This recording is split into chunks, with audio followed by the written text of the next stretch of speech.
Dragi români, astăzi în toată Ortodoxia s-a citit și s-a sărbătorit în biserici Acatistul Bunei Vestiri. Știm cu toții că acest acatist a fost închinat Maicii Domnului ca o mulțumire acum câteva sute de ani în Constantinopol pentru biruința pe care Maica Domnului a dăruit-o creștinilor ortodoxi de atunci, din Bizanț, împotriva hoardelor păgânii care au atacat și pe mare și pe uscat, iar Maica Domnului, cu rugăciune și minunile ei, i-a făcut praf și cenușă pe toți acești invadatori.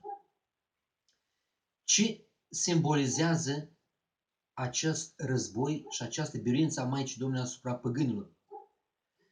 Arată că Maica Domnului a ajutat dintotdeauna popoarele creștine ortodoxe în lupta cu toți cotropitorii. Astăzi avem cotropitori noi, din același neamuri păgânii, dar data acesta islamul este cel care ne atacă pe noi. Avem, deci,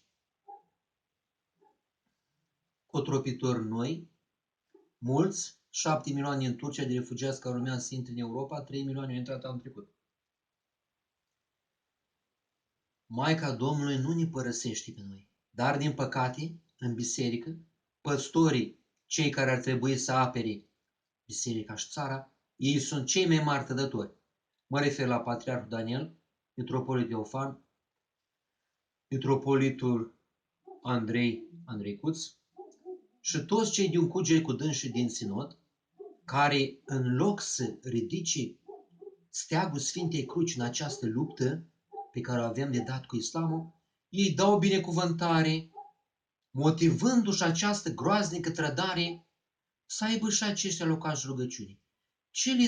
Pentru ce le trebuie celor 7.000 de sau 17.000 câți or fi de musulmani? Au 17 moschei deja în București. Pentru ce le trebuie această mega moschei? Pentru milioanele care urmează să vină în Turcia. În această luptă s-au remarcat, începând de anul trecut, acești bărbați curajoși, acești băieți curajoși, Cătălin Berenghi, Cătălin Ioan, Călin Mărincuș și Gabriela Preotesii, care s-au unit acum împreună din toată țara, să ducă această luptă împotriva islamizării forțate a României. Aceștia au cununi de la Mântuitorul Iisus Hristos și la Maica Domnului, cununi pe care trebuia să le dea Domnul păstorilor. Dar pentru că păstorii au trădat, aceștia au cununi. Deci trebuie să știm foarte clar, mă adresez tuturor bucureștenilor ortodoxi, sunt 1.500.000 de ortodoxi în București. Din acest 1.500.000, câți aveți conștiința apărării bisericii și a neamului în fața acestei invazii? Din păcate, sunt prea puțini. Anul trecut, în toamnă, de-abia 5-600 au fost pe terenul unde se vrea să fie moschea. Sunt prea puțini. De ce sunt prea puțini când sunt 1.500.000 în București?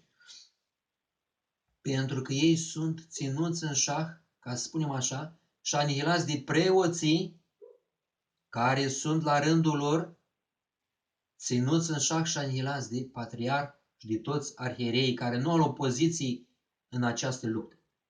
Cum veți scoate Sfânta Cruce, domnilor arhierei și domnule patriarh, cum veți scoate Sfânta Cruce în joia cea mare care urmează, când dumneavoastră vă lepădați de Sfânta Cruce și vă dați acordul pentru această mega moschee și pentru islamizare? Cum veți avea obrazul, dacă mai aveți obraz? Asta mă întreb și mă cutremur.